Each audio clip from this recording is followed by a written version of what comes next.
자, 오늘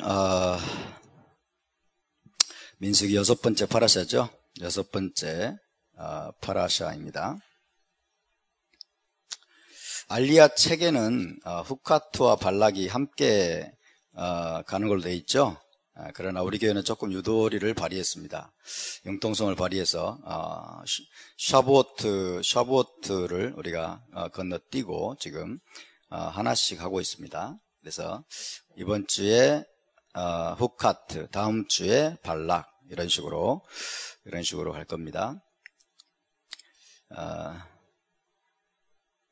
자, 후카트, 이번 주 파라샤 후카트, 민수기 19장, 20장, 그리고 21장까지입니다. 21장까지. 맞습니까? 22장 1절. 그게 그거죠, 뭐. 22장 1절까지. 발락까지 해버리면요, 엄청나게 길어요, 이게. 엄청나게 길입니다. 그래서, 샤보트를 우리가 건너뛰고, 하나씩 앞당겨서 한 것이, 오히려, 좋다라고 생각이 듭니다. 자, 19장은 어떤 내용입니까? 19장은 붉은 암송아지를 도살하고, 그 다음에 정결케 하는 물을 만드는 규례에 대해서 하나님이 모세에게 명령하는 내용으로 지금 채워져 있고요. 20장은 어떤 내용입니까? 20장은 미리암의 죽음과 그 다음에 무리바 물 사건. 무리바 물에서 모세와 아론이 하나님을 거역했죠. 하나님을 거역하고 하나님을 믿지 않고 하나님의 거룩하심을 나타내지 않았습니다. 그 결과 어떤 일이 벌어집니까? 어떤 것을 하나님이 말씀하십니까? 약속의 땅에 너희는 들어가지 못할 것이다 라는 심판을 하나님이 선언하십니다. 그리고 에돔 땅을 지나가려고 했더니 에돔 왕이 허락하지 않았다라는 내용이 나와 있고요. 그 다음에 20장 마지막 부분에 보면 아론의 죽음입니다. 아론이 이제 죽고 아론의 옷을 벗겨서 엘르아살에게 입혀주는 장면이 나와 있죠. 이제 미리암도 죽고 아론도 죽습니다. 그러니까 20장부터는 40년 후의 이야기예요. 그렇죠? 40년이 지난 후에 이제 미리암이 먼저 죽고 그 다음에 아론이 죽습니다. 아론이 죽고 엘르아살에게 이제 대제사장직이 넘어가는 내용이 기록이 되어 있죠. 그러니까 이전 세대가 이제 서서히 끝나가는 거예요. 이전 세대가 서서히 끝나가고 새로운 세대가 등장하는 그런 내용들을 우리가 볼 수 있습니다. 21장은 불뱀 그리고 놋뱀 사건이죠. 하나님을 원망했어요. 길로 말미암아 하나님을 원망했을 때 이제 하나님이 불뱀을 풀어놓습니다. 그래서 많은 사람들이 불뱀에 물려서 죽어가고 있는데 하나님께서 놋뱀을 만들어서 장대 위에 높이 달아라. 그래서 놋뱀을 쳐다본 사람들은 살게 되었다. 이것은 메시아적으로 해석할 때 의미가 있습니다. 메시아적으로 해석할 때 이것은 우리가 이해가 되고 납득이 돼요. 그렇죠? 그렇지 않으면 이거는 메시아적으로 해석하지 않으면 이해하기 어려운 거죠. 그냥 하나님께서 메시아를 통해서 장차 행하실 일을 이렇게 보여주고 계신다고 할 수 있겠습니다.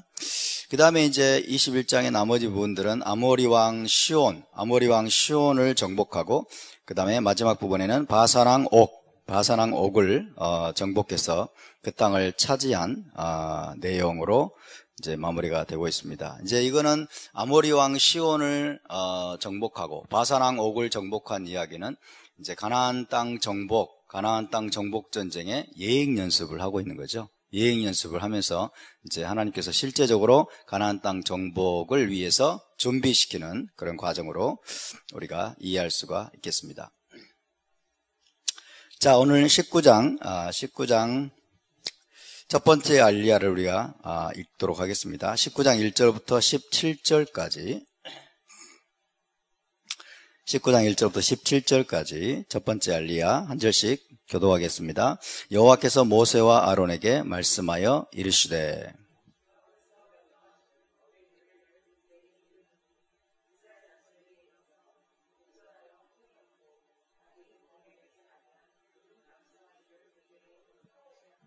너는 그것을 제사장 엘르아살에게 줄 것이요 그는 그것을 진영 밖으로 끌어내어서 자기 목전에서 잡게 할 것이며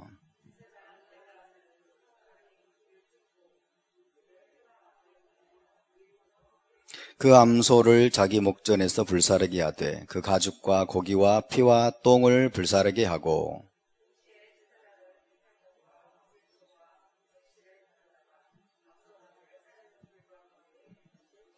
제사장은 자기의 옷을 빨고 물로 몸을 씻은 후에 진영에 들어갈 것이라. 그는 저녁까지 부정하리라.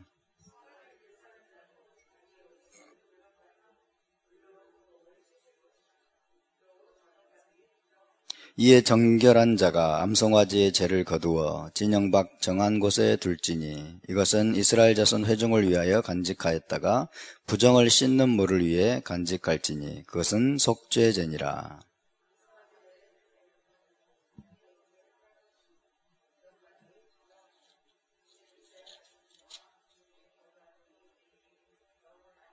사람의 시체를 만진 자는 이래 동안 부정하리니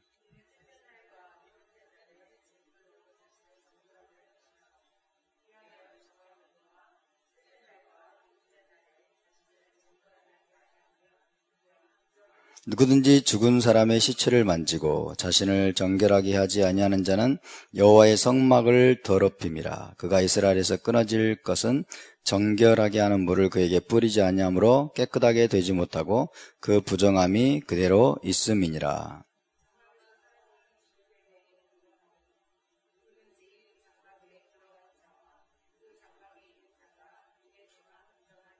뚜껑을 열어놓고 덮지 아니한 그릇은 모두 부정하니라.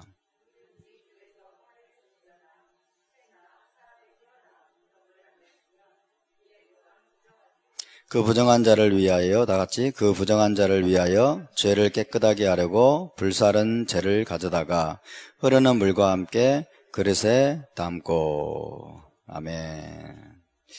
자, 이것이 첫 번째 알리야가 되겠습니다.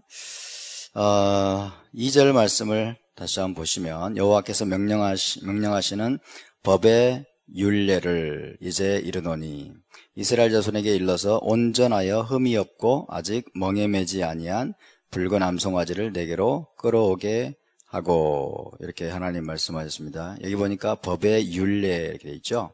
후카트 하토라 이렇게 되어 있습니다. 후카트 하토라. 그래서 이번 주 파라샤의 제목이 후카트죠. 후카트. 해봅시다. 후카트. 후카트. 율례라고 번역이 됐습니다. 후카. 호크라고 하기도 하고 후카라고 하기도 합니다. 후카. 율례. 이렇게 번역이 되죠. 하나님께서 율례를 지금 이스라엘 백성에게 주고 계십니다. 무슨 율례입니까? 붉은 암송아지를 도살하고 그 다음에 그것으로 정결케 하는 물을 만드는 것과 관련된 율례를 후카를 하나님께서 명령하고 계십니다.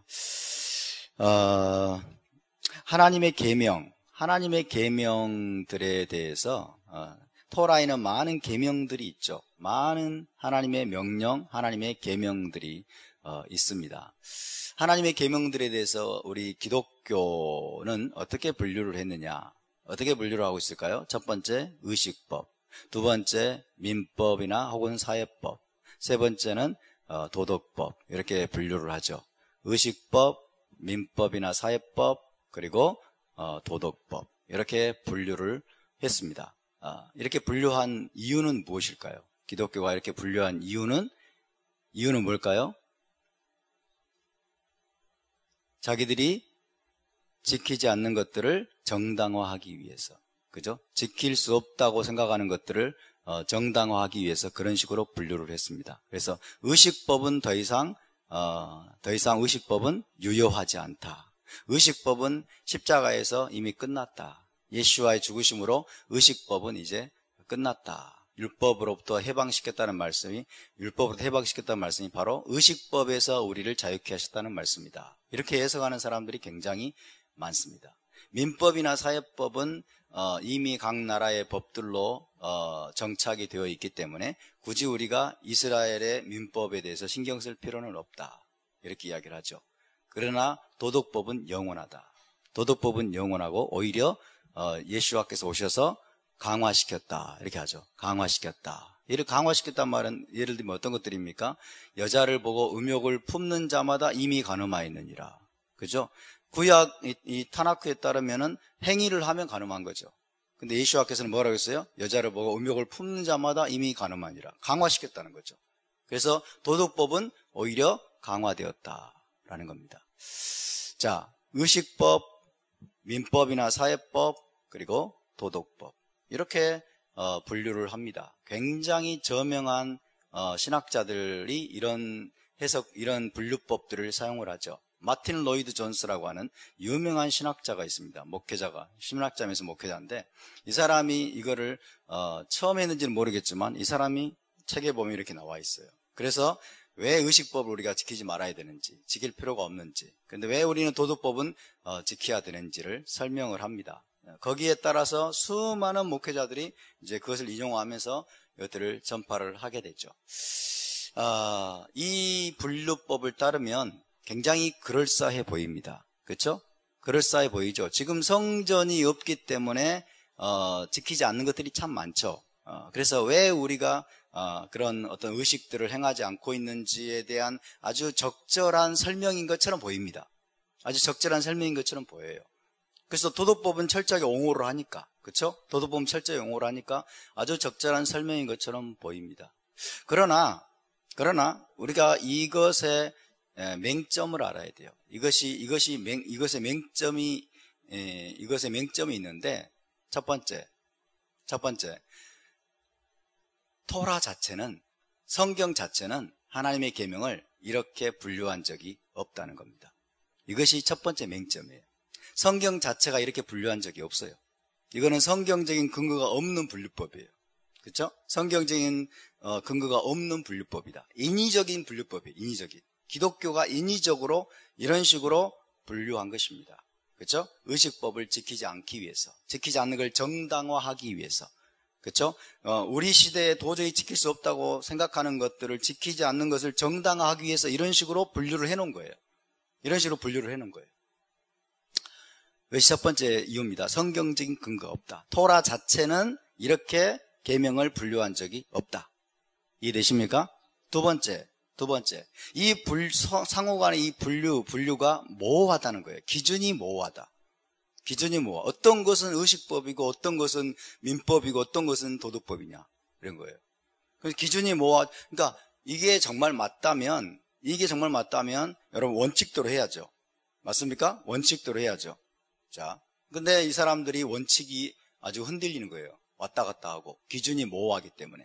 그러니까 인위적으로 했다는 것이, 이게 인위적으로 자의적으로 이거를 분류했다는 것이 거기서 드러나는 것입니다. 예를 들면 11조 의식법입니까? 도덕법입니까? 민법입니까? 11조 의식법입니까? 도덕법입니까? 민법입니까? 그러니까 일반적인 상식으로 보면 11조는 어디에 들어가야 돼요? 의식법에 들어가야죠. 의식법이 들어가야죠. 그렇지 않습니까? 의식법이 들어가야 되는데 이걸 도덕법으로 분류를 해가지고 지금도 11조로 받고 있어. 그렇죠? 그러니까 의식법, 민법, 도덕법 분류가 맞다면 11조를 받지 말아야 돼. 그렇지 않습니까? 11조를 받지 말아야죠. 근데 11조에 목숨을 걸죠. 11조를 강조하는 교회도 굉장히 많습니다. 그래서 이것이 말이 안 된다. 말이 안 된다. 우상을 만들지 말아라. 어떤 식으로든 우상의 형상을 조각하지 말고 만들지 말아라. 이거는 의식법입니까? 도덕법입니까? 예? 의식법입니까? 도덕법입니까? 애매모호하죠? 아리까리하죠? 애매모호 아리까리. 그죠? 아리까리는 일본어, 애매모호는 독일어. 애매모호 아리까리.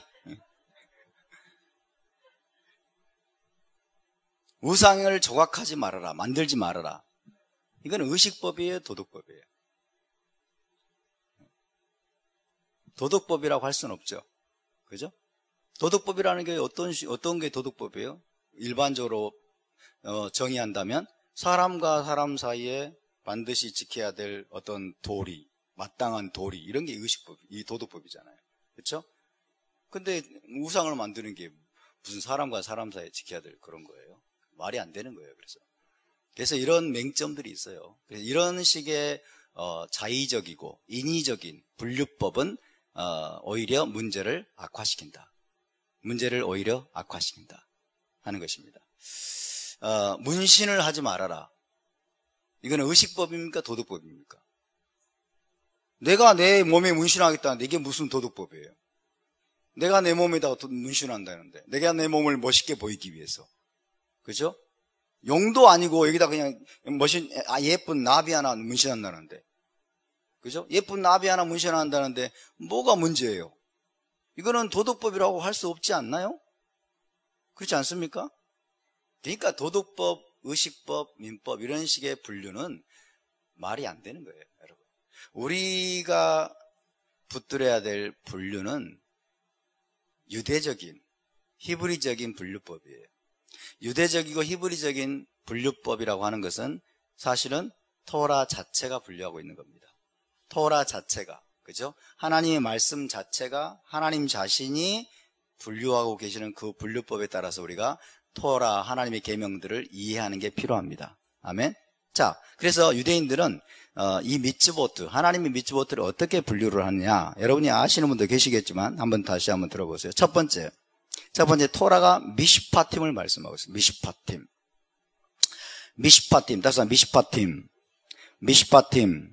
미시파팀이라고 하는 것은 뭐냐면요, 이성적으로 이해가 가능한 계명들입니다. 이성적으로 이해가 가능한 계명들, 사회법들입니다. 사회법들, 인간관계에서 지켜야 될 법들, 그죠?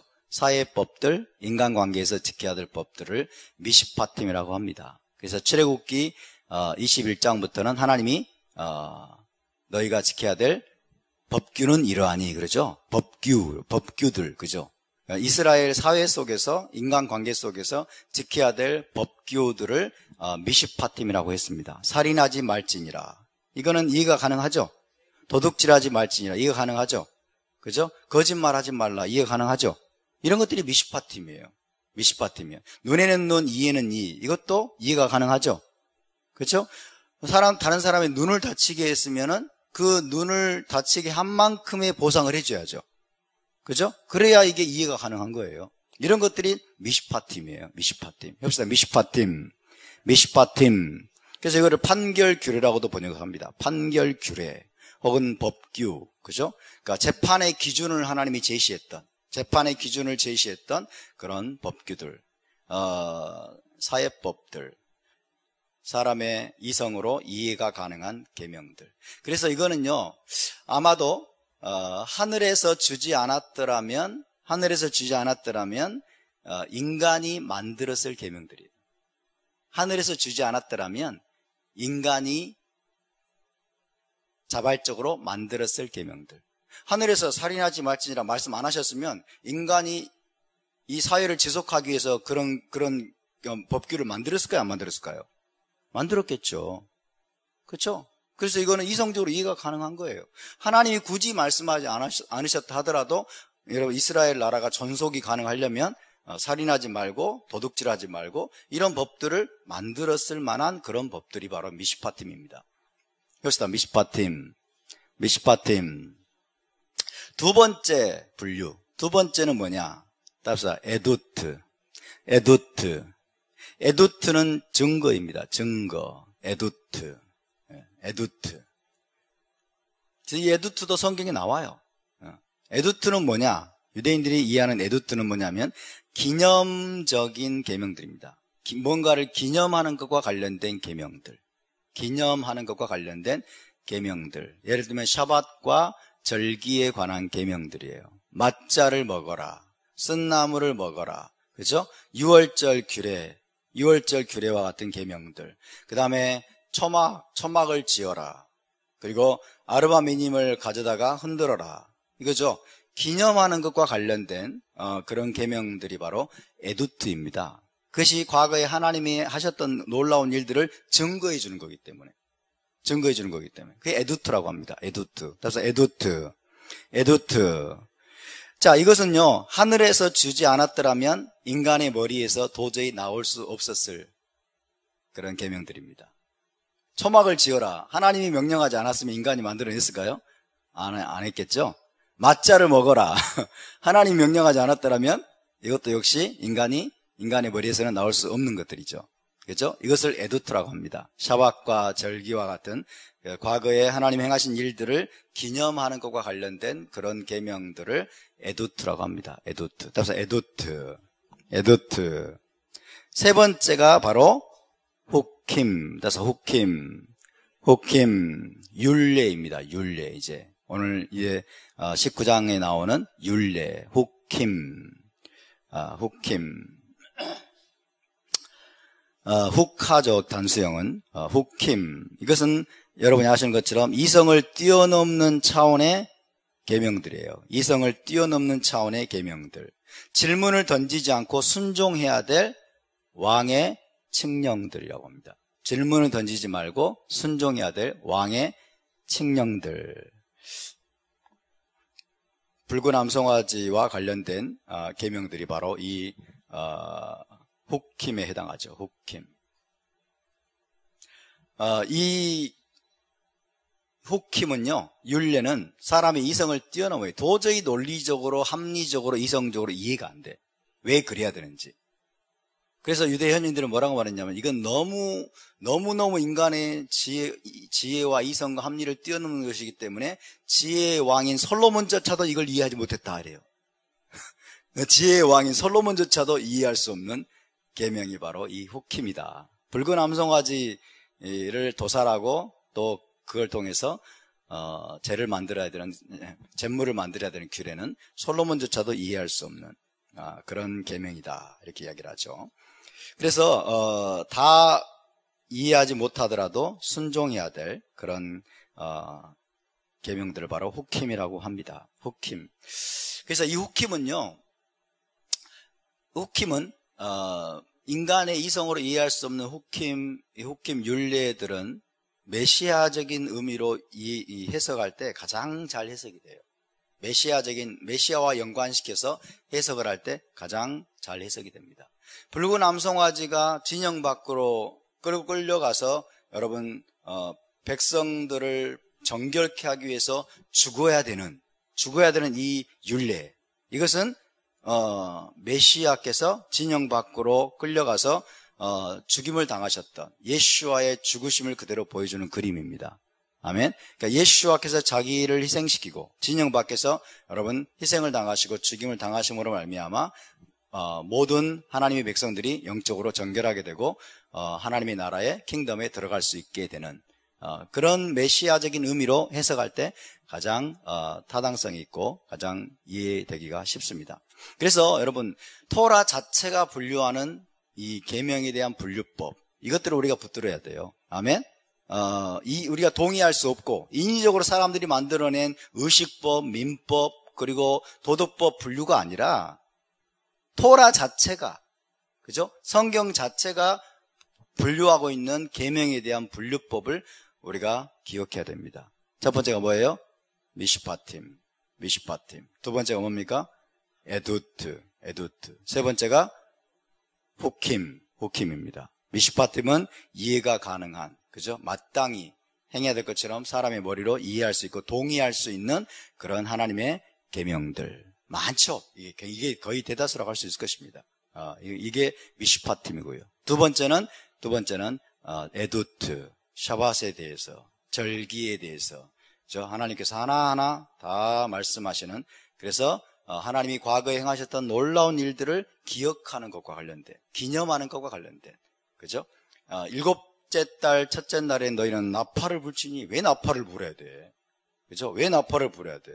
하나님이 명령하지 않았더라면 절대 사람들은 나팔 안 불 거예요. 그죠? 쇼파를 안 불 거예요. 하나님 명령하지 않으셨더라면. 그래서 이것은 뭐 이성적으로 합리적으로도 이것도 이해하기는 쉽지 않지만 어쨌든 과거에 어떤 하나님 행하셨던 일을 기억하고 기념하는 것과 관련된 샤밧이나 절기를 준수하는 것과 관련된 그런 명령들을 에두트라고 합니다. 에두트. 그리고 세 번째가 후킴입니다. 이해가 불가능하지만 왕의 칙령이기 때문에, 왕의 명령이기 때문에 질문을 던지지 말고 순종해야 될. 자, 이런 것들입니다. 자, 중요한 원리는 무엇입니까? 대원칙은 무엇입니까? 모든 계명은 여러분 지키라고 주신 것입니다. 모든 계명은 지키라고 주신 것이고, 지킬 때 우리에게 유익이 있고, 지킬 때 이스라엘 백성이 진정한 여러분 자유의 삶을 살 수 있습니다. 아멘. 계명은 우리를 생명으로 인도합니다. 계명은 생명으로 인도하고, 계명은 자유케 하는 계명임을 믿으시기 바랍니다. 토라는 자유케 하는 것입니다. 할렐루야. 자, 복잡해 보이는 이 붉은 암송아지를 도살하고, 그 다음에 재를 모으고, 그 다음에 이제 정결케 하는 물을 만들고, 3일째 또 뿌리고, 그 다음에 이 7일째 뿌리는 이 복잡해 보이는 후킴, 율례를 그대로 실행하고 준행하게 되면 어떤 일이 벌어집니까? 죽음으로 인한 부정함에서 정결하게 돼요. 죽음과의 접촉을 통해, 시체와의 접촉을 통해서 부정케 된 이스라엘 백성들이 여러분 정결케 되고, 그 다음에 더 놀라운 것은 무엇입니까? 하나님의 성막에 들어가서 하나님의 영광 가운데 예배할 수 있게 돼요.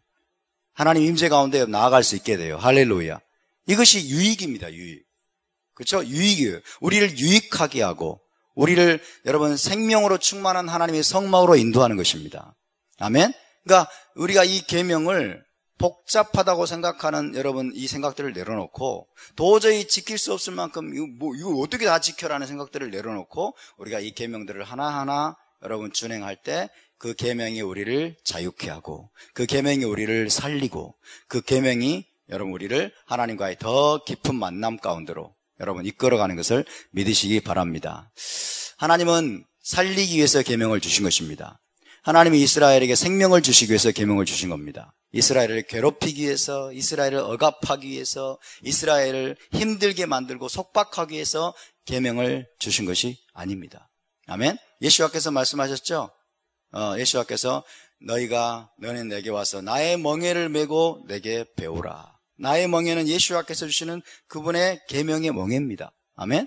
나의 멍에를 메고 내게 배우라. 토라를 배우라. 계명을 배우라. 그리고 그것들을 준행하게 되면 그리하면 너희가 쉼을 얻으리니. 할렐루야. 쉼을 얻고 안식을 얻고 생명을 얻고 자유를 누리게 되는 것입니다. 이는 내 멍에는 쉽고 내 짐은 가벼움이니라. 할렐루야. 모세도 말씀했습니다. 모세도 이 계명이 내 입에 있고 내 마음에 있으니 너희가 이를 행할 수 있느니라. 할렐루야. 너희가 이를 행할 수 있느니라. 모든 계명은 여러분 행할 수 있습니다. 아멘. 모든 계명은 행할 수 있기 때문에 주신 것입니다. 그래서 우리가 이번 한 주간도 여러분 율례, 이 훅힘으로 주신, 훅하로 주신 이 율례의 말씀들을 하나하나 공부하면서 이 계명들을 주신 하나님의 근본 의도와 목적을 더 깊이 알아갈 수 있게 되기를 바랍니다. 이 계명은 지금 지킬 수 없게 되었죠. 그렇지 않습니까? 이 계명은 지킬 수 없게 된 것과 지키지 않는 것은 천지 차이예요. 이 계명은 지킬 필요가 없습니까? 그런 것이 아니에요. 이 계명은 지킬 필요가 없다가 아니라 지킬 수 있는 상태가 아니라는 거예요, 지금. 그렇죠? 왜? 이거는 성전이 있을 때 가능한 거예요. 성전이 있고 성전에 하나님의 영광이 충만하게 임했어요. 하나님의 영광이 충만하게 임했는데, 그러면 하나님의 영광이 충만하게 임하면 뭐합니까? 못 들어가면 거기서 하나님의 영광을 배우기 위해서는 성막으로 들어가야 되잖아요. 성전으로. 그렇죠? 성전으로 들어가야 되는데 성전으로 들어갈 수 있게 해주는 율례가 바로 이 율례인 것입니다. 할렐루야. 성전에 들어가서 하나님 영광 앞에서 그분을 예배해야죠. 아멘. 그분의 생명으로 충만함을 입어야죠. 그렇지 않습니까? 그럴 때 이 19장 말씀이 결정적으로 중요한 거예요. 결정적으로 중요한 거예요. 그래서 이 19장 붉은 암송아지를 도살하고 잿물을 만드는 이 규례가 없으면 누구도 성전에 들어갈 수가 없어요. 누구도 성전. 왜? 모든 인간이 죄를 범하였음에 모든 인간이 여러분 죽음으로 인한 부정, 시체로 인한 부정함에 다 감염돼 가지고 부정한 존재이기 때문에 그런 것입니다. 할렐루야. 삼성전이 준비되고 있다죠. 제3성전에 관한 준비가 다 끝났다고 합니다. 다 끝났어요, 이제. 이제 여건이 마련이 되고 정치적으로 제3성전이 지을 수 있도록 이제 허락되는 그 순간만을 기다리면서 지금 유대인들은 지금 이 성전을 짓기 원하는 유대인들은 지금 뒤에서 부지런히 예행 연습하고 있어요. 부지런히 예행 연습하고 제사장들과 레위인들을 훈련시키고 있어요. 훈련시키고 있습니다. 절기 때마다 점실 절기 때마다 양이나 염소를 도살하는 훈련을 하고 있고, 그죠? 샤보트 때마다 또 바구니에다 광주리에다가 과일을 담아가지고 또 가져오는 훈련도 하고, 그죠? 그다음에 쇼파를 부는 은나파를 부는 훈련도 하고, 제사장도 은나파를 불어요. 그런 훈련들을 지금 하고 있어요. 그래서 제3성전이 세워지게 되면 여러분 이제 어느 때라도 제3성전에서 희생제사를 드리고 삼성전에 들어가서 하나님을 예배할 그런 준비들을 갖추고 있습니다. 자, 제3성전이 세워지게 되면, 하나님의 성전이 예루살렘에 다시 세워지게 되면 필요한 게 뭐예요? 제일 먼저 필요한 게 붉은 암송아지의 재를 통해서 만든 정결케 하는 물입니다. 정결케 하는 물. 이 정결케 하는 물을 뿌려서 시체로 인한 부정, 그죠? 그 다음에 죽음과의 접촉을 통해서 감염된 부정함을 씻어내지 않으면 누구도 성전에 들어올 수 있다 없다? 성전에 들어갈 수가 없습니다. 그래서 19장 말씀은요, 11절을 먼저 봅시다. 11절부터 13절까지 말씀 때문에 하나님이 주신 거예요. 11절부터 13절 시작. 사람의 시체를 만진 자는 이레 동안 부정하리니 그는 첫째 날과 일곱째 날에 잿물로 자신을 정결하게 할 것이라. 그리하면 정하려니와 넷째 날과 일곱째 날에 자신을 정결하게 하지 아니하면 그냥 부정하니 누구든지 죽은 사람의 시체를 만지고 자신을 정결하게 하지 아니하는 자는 여호와의 성막을 더럽힘이라. 그가 이스라엘에서 끊어질 것은 정결하게 하는 물을 그에게 뿌리지 아니함으로 깨끗하게 되지 못하고 그 부정함이 그대로 있음이니라. 사람의 시체를 만진 자, 사람의 시체를 만짐을 통해서 부정하게 된 사람들. 사람의 시체, 난 안 만졌는데요, 이렇게 할지 모르겠죠, 사람들이. 난 안 만졌는데요. 사람의 시체 만져보신 분 별로 없을 거예요. 그럼 사람이 시체를 만질 때만 시체로 인해서 부정하게 되냐, 그런 뜻이 아니고, 그 다음에 뭐라고 말씀하세요? 사람의 시체가 누워있는 집에 들어가기만 해도 부정하게 돼요. 그죠? 그러니까 장례식장에 들어간 사람들은 전부 부정하게 된 거예요. 그렇죠? 이거는 예외가 없습니다. 예외가 없어요. 20절을 또 볼까? 20절 시작. 사람이 부정하고도 자신을 정결하게 하지 아니하면 여호와의 성소를 더럽힘이니 그러므로 회중 가운데서 끊어질 것이니라. 그는 정결하게 하는 물로 뿌림을 받지 아니하였은즉 부정하니라. 그래서 붉은 암송아지의 잿물을 뿌려가지고 셋째 날과 일곱째 날에 뿌려서 정결케 되지 않은 사람들은 제3성전에 들어갈 수 있다 없다? 제3성전에 들어갈 수 없어요. 들어갈 수 없어요. 그러면 제3성전이 제대로 가동이 되려면 붉은 암송아지에 잿물이 있어야 되겠죠? 붉은 암송아지에 잿물이 있으려면 뭐가 필요해요? 붉은 암송아지가 필요하겠죠? 그래서 붉은 암송아지를 지금 부지런히 키우고 있다고 하죠. 붉은 암송아지. 한 번도 멍에를 메어보지 못한. 그리고 모든 털이 전부 다 붉은색이어야 돼. 2개 이상 나오면 안 된다고 그래요. 2개 이상 흰색이나 이런 털이 나오면 안 된다고 합니다. 예의주시하면서 지켜보는 거예요. 처음에는 이게 도살하기 전까지 그게 다 전부 붉은색이어야 돼. 근데 괜찮았다가 1년 후에 보니까 이게 엉뚱한 털이 튀어나와. 그러면 이거는 no kosher. 그죠? 안 돼요. 붉은 암송아지 먼저 준비돼야 돼요. red heifer라고 하죠. 파라아두마. 여기서 파라아두마가 필요해요. 그래서 제3성전 연구소에서 지금 파라아두마를 지금 예의주시하면서 지금 키우고 있다는 것을 우리가 다 알고 있습니다. 그런데 붉은 암송아지를 제대로 도살해서 정결케 하는 물을 만들려면 파라아두마만 필요한 게 아니죠. 또 뭐가 필요합니까? 정결한 제사장이 필요한 거예요. 정결한 제사장이 필요해요. 시체의 죽음으로부터 전혀 부정하지 않은 정결한 제사장이 필요한 거예요. 그렇죠? 엘르아살은 정결한 제사장, 그때 정결한 제사장이 필요한 거예요. 그러니까 정결한 자들이 붉은 암송아지 죄를 붉은 암송아지 도살하고, 그 다음에 정결한 자가 그 죄를 거두고, 다 이런 정결한 자들이 필요한 거예요. 정결한. 그러니까 의식상으로 부정하지 않은 정결한 제사장이 필요하다. 자, 여러분께 묻겠습니다. 현재 부정함에, 사람의 죽음으로 인한 부정함에 조금 더 감염되지 않은 정결한 제사장이 있을까요? 없을까요? 있을까요? 없을까요? 어떻게 있을 수가 있어? 없어요. 없어요. 그래서 이것이 대략 난감입니다. 이것이 대략 난감이에요. 그러면 정결한 제사장이 없으면 붉은 암송아지를 도살할 권한이 있다 없다? 권한이 없어요. 그럼 붉은 암송아지 잿물을 만들 수 있다 없다? 정결케 하는 물을 만들 수가 없어요.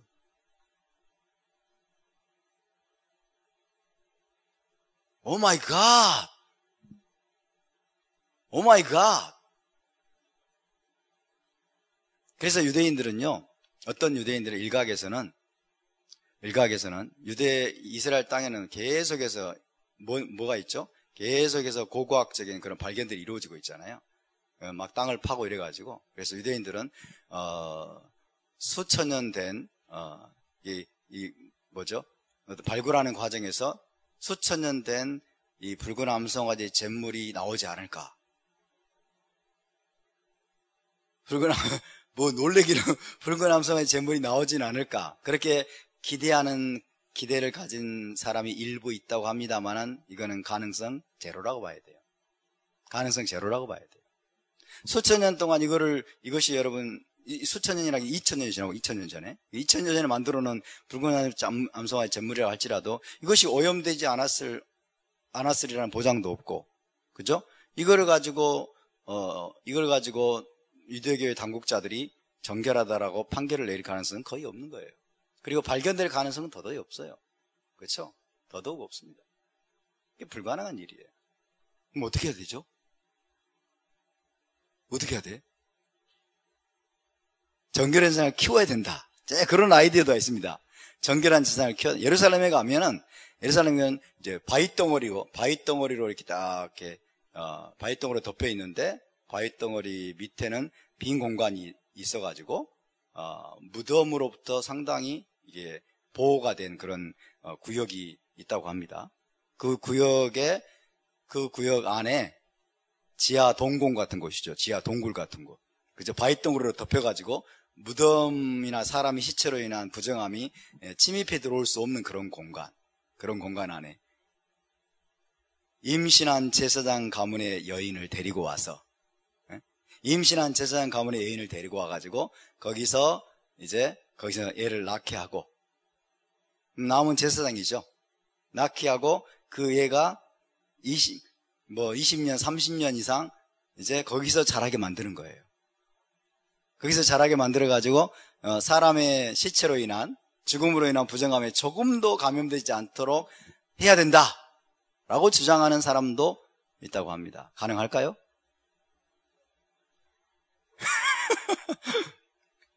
불가능하지. 어떻게 그 안에만 있어요? 그 안에만 어떻게 사람 미쳐버리지. 그렇죠? 불가능한 거예요. 큰일 났네. 그러면 큰일 났네. 제3성전이 세워져도 이거는 정말 난감하네. 어떻게 해야 될까요?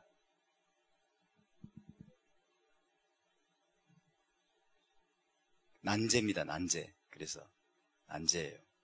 그래서 제3성전이 세워져서 이게 유대인들이 이 문제를 어떻게 해결할지 저도 잘 아직은 모르겠는데, 제3성전이 일단 여러분, 우리는 이것을 좀 생각을 해봐야 되는데, 바벨론 포로에서 돌아온 유대인들이 성전 건축을 위해서 먼저 파운데이션, 기초공사를 하고, 성전이 완공도 되기 전에 먼저 뭐부터 했냐면 번제단에서 희생제사부터 드리기 시작했어요.